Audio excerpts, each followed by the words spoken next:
What's up YouTube, Dale here from Zephyr, and today I am bringing you an update to Lightsworn involving Tearlaments. So Tearlaments, if that is what you'd like to call it. I'm still not completely set on the name for this one because I've tried to make it more Lightsworn than Tearlaments, but I'll let you be the judge of whether this falls under the Tearlaments side or the Lightsworn tier, however you want to do with it.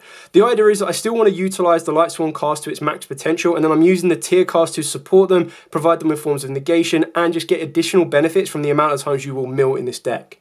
This is the 40 card version. If you wanted to bump it up to 60 cards, some of the cards that would be missing will be stuff like the Bestials mainly, and I would highly advise putting them in. And then you could also consider the Horus engine, but I feel that if you went the Bestials for your benefits of being milled as well as the benefits of acting like hand traps, you'd then increase your counts of stuff like your Tearlaments screen, your Sulliek, and then you'd increase stuff like Archer, add in a Felice and a Minerva with of course a card like a Trick Clown as well. So what I'm going to do is I'm going to take you through the video, I'll explain what I've got and why I've got it, and then if you want to see a test stand video for this deck, then make sure you hit the video above 50 likes in the first 24 hours, and I will bring that for you. So with all of that out of the way, let's dive head first into this and show you exactly what we've got. So we'll start off with the Lightsworn cards. So for the Lightsworns, we've got, now I keep calling this Whis, and the reason I keep calling it Whis is it reminds me of Whis from Dragon Ball, even though I know it's wrong. I think people call it Weiss, which obviously makes just as much sense as well, but the idea is, free of this guy, free of the Draglion. These are the two brand new cards. Now this is what makes it so good, because technically your Weiss is going to be your mill one, because you put one of yours back to the top of the deck and mill it. In this particular version, because we're not playing free Felice, your best target you can put back to the top of the deck, of course, will be Wolf, to then mill it, to then give you the summon. And the idea behind all of this is you're trying to do as much as you possibly can without conducting your normal summon. Your main normal summons of the deck will be Raiden and will be your Tearlaments Rhino Heart, and the idea is because both of those will have good on summon or just normal summon effects in order to mill or send from deck to grave.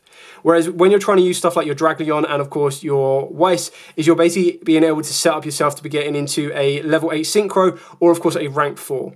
Now, more times than not, you'll be going into a level 8 Synchro because, my God, is the brand new Minerva absolutely busted.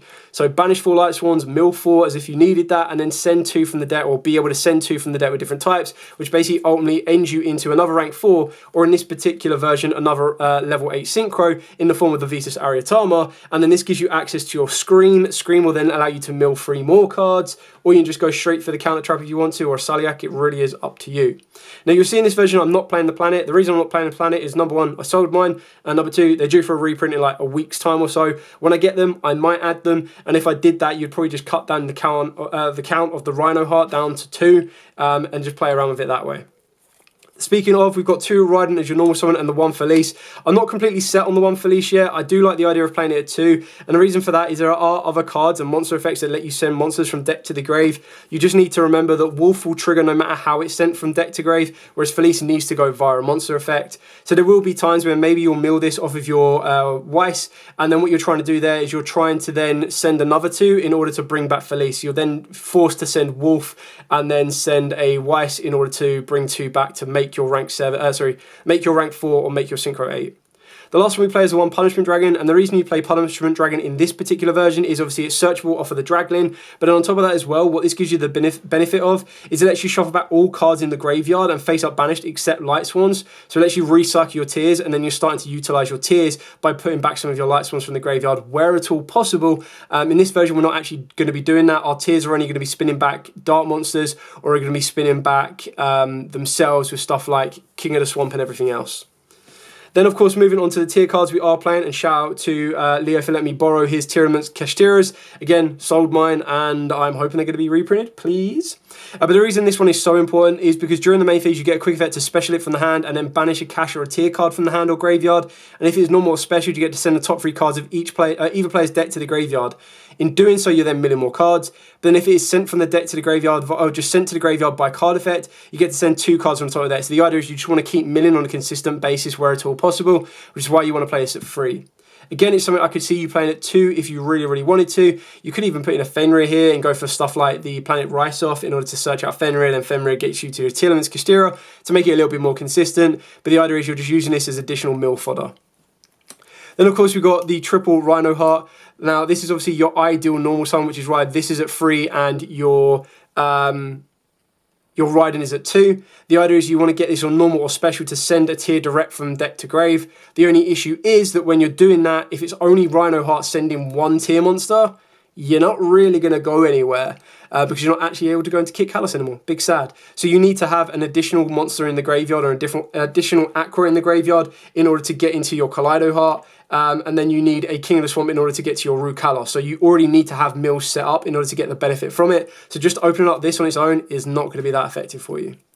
And then, of course, you play one of each of the others. You have this, your Merly, and your Shiren. Obviously, you've got the hand effect of the Havnis, great success. You've got the hand effect of the Shiren, also great success. And you've got the normal ability of mill with Merly as well. But the idea is that you're probably going to want to be using stuff like a Raiden to mill will be more effective for you. And then a Rhino Heart as your main normal summon as well. Then unfortunately we are playing 3 King of the Swamp. Now to be completely honest with you, the only other one, or the one that I would consider instead of this, is the Berserker of the Swamp. And the reason for that is it's a level 4 Aqua, so it has a bit more synergy with the rest of the deck rather than a level 3. And the reason for that is if you mill it off of the Zombie Vampire, you bring it back as a level 4, you can make rank 4s like Minerva and push your plays further forward that way. So it's definitely something I'd be putting in there. I just looked at Berserker and it was like £5 for a common. I was like, I don't think I could justify that yet. So you probably consider cutting one of these out for a poly if you wanted to, just to sell that discard to get your poly and hard poly. But even then, like all of your fusion monsters are going to be cards you summon when you're spinning cards back through the tier cards. So the poly doesn't really have huge amounts of consistency for you. And the reason you're playing this is just so you can substitute its name for either Greffa Dragon, Kit Kalos, or of course your Rhino Heart as well to get into your other fusion monsters. Then, of course, we've got the 2 spin backers, or the 2 fairies in the form of Keldo and Medora. Then I play a very small danger package of Mothman, Nessie, and Jackalope. Arguably, you'd probably want 2 Mothman, but the idea, again, with this one is I've kind of gone with a 1-1 and 1 to trial it out, see what I think about it, and then if not, I can change it around. It is over a 40-card deck, so if you wanted to, you could cut these down. But the idea was that you kind of want to give yourself as much consistency as possible, that if you do open up a hand which doesn't help you get to the mills you need, this can unlock your hand and let you move that bit further forward. Speaking of being able to unlock your hand and move further forward, we are playing 2 Revolution Synchron and the 1 Tune-In. The reason this is so good is technically off the back of Tune-In. Tune-In into Rev Synchron with a level 4 monster that you can summon gives you a protection from Nibiru, or any monster effect specifically, and 2 mills, because you'd go Tune-In, add the Revolution Synchron, mill 1 card, and then you'd use your Revolution Synchron plus any level 4 to synchro into a level 7, which will be Michael, and then you would special summon back the Revolution Synchron, mill 1 more card, so you've milled 2, synchro those 2 together into Crystal Wing, and that's how you're going to get protection from stuff like Nibiru and everything else in between, should you need it. So something to keep in mind of, and that's the reason that I'm playing it, is because it offers so much. Even if you just saw Revolution Synchron, like if you see any of these 2 or 3 technically, you're in a good position, and you don't want to clog down too many of them. You could do a 2 and a 2 if you wanted to, but I feel that a 2 and a 1 is absolutely fine. You still do have other options to set up negates if you need to. It's just one of the ones to give you a bit more of a variety. For the rest of the spells, Charge the Light Brigade. Now, the only time you never want to see a tier milled off of a card is when it mills for cost, which is exactly what this card does. But this card is just so incredibly broken because you activate this, you mill the top 3 cards you deck, and then you add a level 4 or lower Lightsworn. So if you mill a Lightsworn, you search out your Dragleon, you get everything you need. If you don't mill a Lightsworn, but you've already opened up a Wolf or a Felice, then you go for a Weiss, and then Weiss can then be added to its hand, do its thing, mill 2, you've maintained your normal summon and got everything you need to. Foolish Barrel, send Wolf, send tier cards, off you go. Rotor, search out your Raiden, or search out your Rhino Heart. So this technically acts as a 4th copy of Rhino Heart and a 3rd copy of Raiden, but then obviously can pseudo to be either or. 1 Reasoning as an additional form of Foolish Burial as well, but can also act as additional extension. Followed up by the 1 Lightsworn Aegis, and then for your Tearlament cards, you've got the 1 Scream, the 1 Suliek, and the 1 Crime. Again, I'm not set on these particular ratios here. There's times where I feel that Crime is an incredibly good and useful card to have, but then there are times where I'm like, well, maybe Suliek will be better, so maybe I'd want to go 2 Suliek. And the only reason I've gone with the 1 Scream is because it's so incredibly easy to get into your Visas Aryatama, which is treated as Visas Starfrost on the board. So if you activate this and then search out this, then you activate this, and then you get to use the effect of the Minerva, which you probably would have made first in order to get to this, to mill cards. And if you trigger any normal summon, you get to mill additional more cards. So you're just kind of setting everything up that you need to do in order to get to where you need to go. So that's it for the entire main deck. I'm now going to show you the extra deck. Again, there is flexibilities in the extra deck depending on the type of way you want to play the deck. You have the option of stuff like Time Thief Redoer, you've got stuff like Cypherane Lord Omega, and everything else. So for the fusion monsters, of course, we've got the 1 Rue Kalos, we've got the 1 Kaleido Heart, pretty standard on those ones, and then the 1 Greffa Dragon Overlord of the Dark World.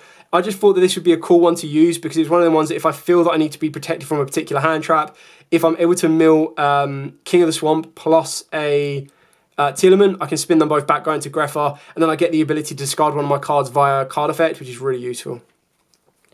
And then for the XYZs, we're only playing 2 in the form of Minerva, so rank 4 mil, and then the Zombie Vampire as a rank 8 mil. And the way that you make this is you make this off of, and I'll go through the synchros now, off of your Minerva and your Visa Samsara. So once they've both used their effects and done everything they need to do, you then have the ability to go, you know what, all right, let's overlay them. Let's go into a Zombie Vampire. Let's detach the Minerva to get another Lightsworn in the graveyard, should you need it. Mill 4 more cards from my deck and my opponent's deck, and then revive one of them that can then lead me into something like an SP Knight or let me move further forward. For the other synchros, we are playing the one Michael, the Arch Lightsworn. Now, this as an alternative option, like this is more ideal for going second because it gives you that ability to pop a card on the field. If you are worried about time, you can very easily side in the Vanguard. And the reason for this one is this gives you the ability to burn your opponent equal to the level of the non-tuner used for its synchro summon times 300.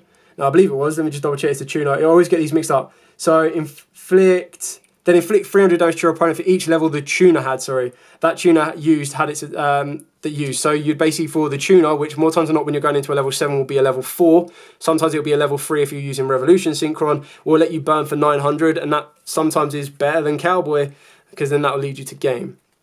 The idea is we've stuck with Michael, and off the back of the Michael, you end up going into a Crystal Wing for protection, or you do have the ability to also, if you've got a light tuner, to go into the Ariatama, or of course you can go into the Minerva as well. So then the other cards we are playing is the 1 Omega, and we're also playing the 1 Redoer as well, just because of those times when you can put a Chiron and a Rhino Heart under a Redoer and then trigger their effects is absolutely insane. Now, if you were to play the Bestial version or bump this up to a 60 card version, I'd arguably say to take both of these out. And the reason you do that is you can then add in a Chaos Angel, and you would then also add in a Bestial Dispatter, which will give you more forms of negation, more forms of interaction, and just more forms of recursion as well. Carrying on for our link monsters, we've got the 1 Cross Sheet, because you can fuse, you can sync, and you can XYZ. But more times than not, you'll fuse, and then being able to bring back any of your monsters can help you get additional mills, can help you get additional synchro plays, you name it. And then, of course, we've just got the basic IP into SP, but then also the option for Appaloosa, because there are so many times when you can just link off some of your fodder, and it gets a lot easier when you're playing the Bestials as well. So you do have a bit of ability to shuffle around the extra deck should you want to, and try out different kind of combinations.